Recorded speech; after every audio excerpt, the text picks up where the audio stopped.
Hello guys, আজকে এমন একটি গাছের সন্ধানে আমরা আসছি।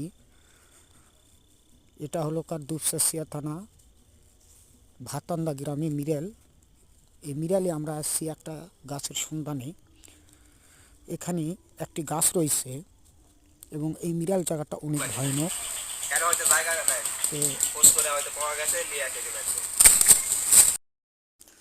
এমন ভয়ানক জায়গা এটা, আপনারা দেখলেই বুঝতে পারবেন। দেখেন, এই গাছটি আজকে আমরা খুঁজে পাইছি। এখানে আইছি। এই গাছটি একটা ইতিহাস রয়েছে।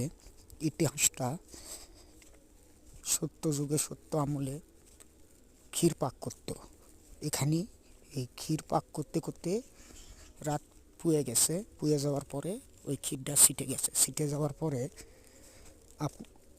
তখন থেকে এই গাছটা সৃষ্টি হয়েছে। তাই এই গাছের নাম হচ্ছে ক্ষীরের গাছ। এই ক্ষীরের গাছটা এখানেই পাবেন, অন্য কোথাও পাবেন না। এই জায়গাটা ভাতান্দা গ্রাম, দুপচাঁচিয়া গুনাহার ইউনিয়ন, বগুড়া। আপনারা এখানে আসলে দেখতে পাবেন এই গাছটা।